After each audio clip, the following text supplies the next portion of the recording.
Bonjour à tous, que Dieu vous bénisse. Encore votre serviteur, le docteur Olivier Bruni. Si vous avez remarqué, le décor a changé. Cette fois-ci, je ne suis pas à Abidjan.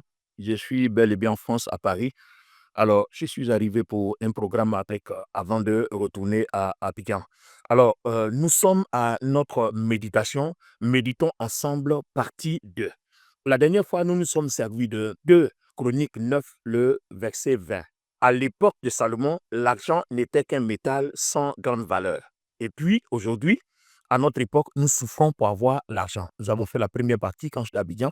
Et là, aujourd'hui, en ce samedi du sport 12 avril 2025, nous faisons la deuxième partie par la grâce de Dieu. Alors, nous avons été amenés à réfléchir. Comment il se fait qu'à l'époque de Salomon, sous une alliance inférieure, l'argent n'était rien pour lui. Il était béni en or, en argent, en diamant, en pierres précieuses, en tout ça. Et puis, à notre époque, nous n'avons rien du tout, les amis. Nous n'avons rien du tout. Et même pour avoir de l'argent, c'est toute une souffrance.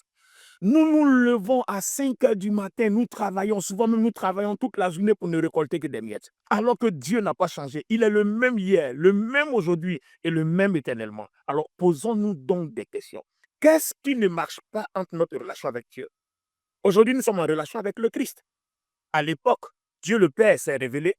Il parlait directement avec Adam. Il a parlé avec nos patriarches, Abraham, Isaac et Jacob, avec les Moïse et autres sous une autre forme. Il nous a révélé sa face par le Christ. Et aujourd'hui, il habite en nous par le Saint-Esprit. Donc, pourquoi ça ne marche pas? Qu'est-ce qu'on doit faire pour que notre relation avec le Saint-Esprit nous ouvre les portes du bon trésor de Dieu?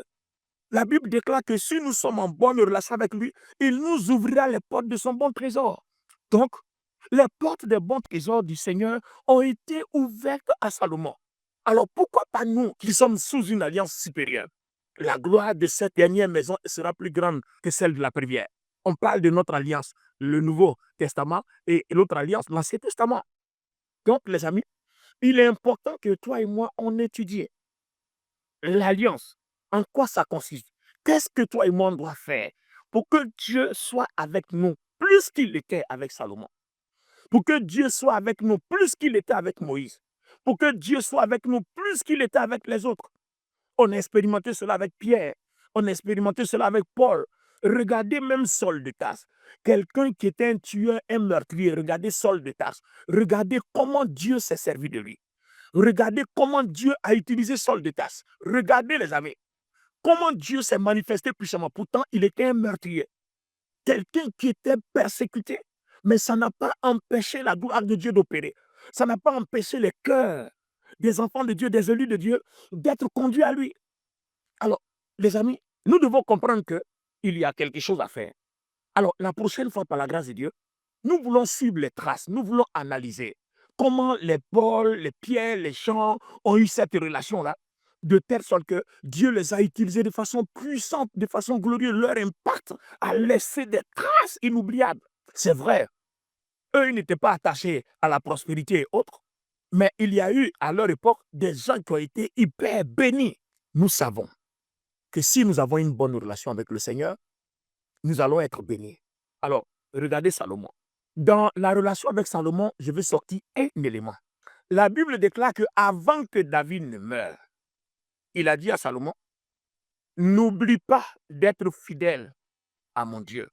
N'oublie pas d'être fidèle au Dieu de tes pères. Et Dieu lui a dit, si tu t'attaches à moi comme ton père s'est attaché à moi, alors je ne te cacherai rien. C'est important. Waouh, cette parole-là est importante, très importante.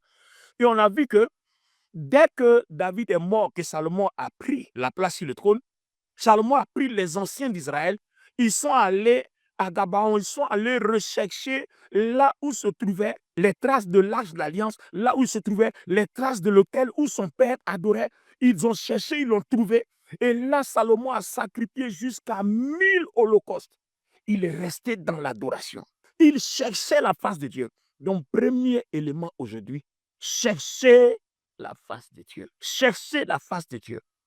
Quand nous lisons le psaume 24, à l'Éternel, la terre et ce qu'elle renferme, le monde et ceux qui l'habitent, car il a fondé sur les mers et a fermé sur les fleuves. Qui pourra monter à la montagne de l'Éternel, qui s'élèvera jusqu'à son lieu saint, celui qui a les mains innocentes et le cœur pur, celui qui ne joue pas pour tromper, celui qui ne lit pas son âme au mensonge, celui-là obtiendra la bénédiction de l'Éternel. Nous lisons ici devant, Il dit, mon cœur dit de ta part, cherchez ma face. Et puis il dit, je cherche ta face, ô Éternel, ne me cache point ta face. Alors les amis, nous devons montrer à Dieu une soif, cette soif que nous avons de lui. Quand je parle comme ça, peut-être quelqu'un ne comprend pas.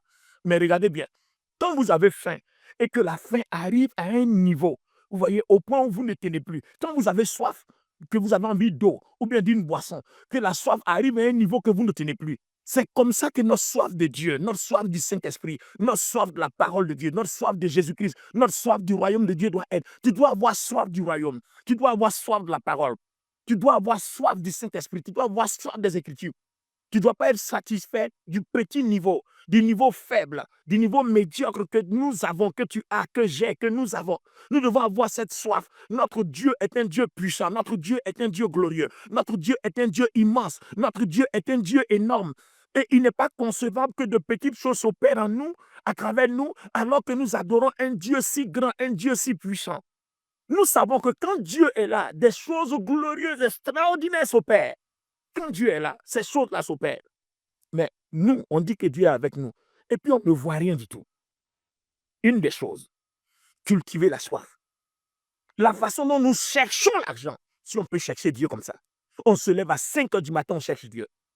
Si on peut se lever aussi à 5 heures du matin, plonger dans les Écritures, plonger dans la prière. Si on peut se lever à 2 heures, 3 heures du matin, plonger dans les Écritures, plonger dans la prière. Si on peut prier Dieu pour chercher la transformation de notre cœur, la transformation de notre corps, la transformation de notre âme. Si on peut chercher Dieu comme on cherche l'argent. Il dit, mon fils, dans le livre des Proverbes, si tu poursuis la sagesse, et si tu cherches la sagesse comme tu cherches l'argent, alors tu trouveras la sagesse. Et la sagesse te montrera où se trouve l'or et l'argent. Ah, c'est fort. Si tu peux poursuivre la sagesse comme tu poursuis l'argent, comme tu poursuis tes business, tes entreprises, comme tu poursuis ton travail, alors tu trouveras la sagesse, alors tu trouveras l'or, alors tu trouveras la gloire de Dieu. Alors les amis, cherchons Dieu, la soif de Dieu. Cette façon de poursuivre Dieu jusqu'à ce que Dieu cède, jusqu'à ce que Dieu sente qu'on a besoin de lui, que sans lui, nous ne sommes rien. Jusqu'à ce que Dieu comprenne que c'est en lui qu'on a mis tout notre espoir, que sans lui, nous n'avons rien, nous ne pouvons rien.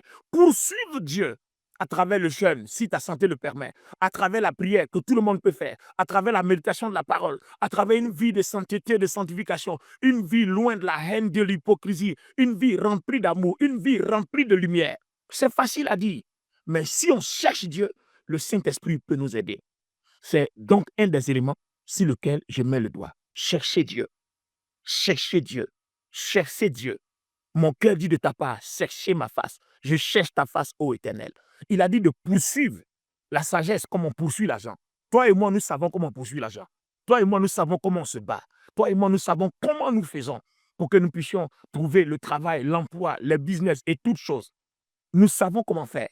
Alors, si on peut mettre ces mêmes moyens, ce même potentiel à notre disposition pour nous attacher au spirituel, comme on attache au matériel, comme on cherche le matériel, alors Dieu fera quelque chose. Il y a une seule chose que je sais, c'est le spirituel qui nous soumet le matériel.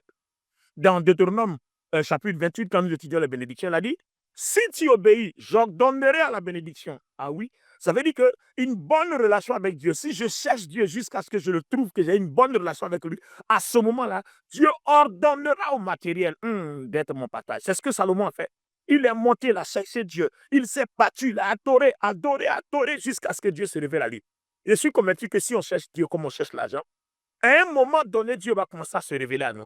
Il a déjà fait. Si cela existe dans la Bible, c'est que c'est aussi valable pour nous. Que Dieu nous bénisse ce matin. C'était votre serviteur, le docteur Olivier Bonny, dans les matinales du sport, en ce samedi 12 avril 2025. Alors, je suis à Paris pour un séjour. Je suis là pour intervenir dans certaines églises. Alors, je serai demain matin à partir de 14h à Sarcelles, à 3 rue du Bas-Péreux, 94 200 Sarcelles. Vous pouvez nous contacter sur notre WhatsApp international, le plus 225 05 04 10 69 65 pour avoir de plus amples informations. Donc, pour ceux qui veulent suivre le culte avec moi, c'est demain à Sarcelles. Alors, demain, on entamera un nouveau sujet, le Saint-Esprit, acte 1. Et on donnera le sujet à traiter. On aura un sujet chaque dimanche, un sujet chaque dimanche. Et demain, on aura le premier sujet sur l'acte 1 du Saint-Esprit. Et on aura le deuxième sujet sur l'acte 2 du Saint-Esprit la prochaine fois. Alors, je vous y invite. on se connecte par la grâce de Dieu ensemble à partir de cette plateforme. N'oubliez pas que nous tenons des réunions sur le Zoom du lundi au samedi, tous les jours, 21h heure de Paris, qui sera 19h comme nous sommes à l'heure d'été, qui sera 19h en GMT, tous les jours du lundi au samedi. Et là, nous sommes à la semaine de la Pâque, nous avons fait du lundi au vendredi. Je ne sais pas si la communication a lancé l'appel pour dire qu'on aura quand même Zoom ce soir, samedi. Alors, bon, on se connectera au besoin. Dimanche, l'après-midi, on se verra pour notre première rencontre à Sassé. Que Dieu vous bénisse. C'était votre serviteur, le docteur Olivier Boni, dans les matinales du sport, en ce samedi 12 avril 2025. Nous avons parlé de Méditons ensemble, partie 2. Comment chercher Dieu pour avoir la prospérité au niveau de Salomon. On a compris que cette relation-là, il faut d'abord chercher Dieu. Et puis, pour chercher Dieu, ensuite, il faut avoir soif de Dieu. Voilà, la soif de Dieu que nous cultivons. Et vous pouvez lire tout la méditation que nous avons faite aujourd'hui. Cela nous aidera. Et au fur et à mesure que vous lirez la méditation, vous allez comprendre que le Saint-Esprit même va vous donner certains indices dans la parole de Dieu, puisqu'on ne peut pas tout dire en quelques 5 ou 10 minutes. Restons bénis. Que Dieu soit avec nous au nom de Jésus notre Seigneur. Amen.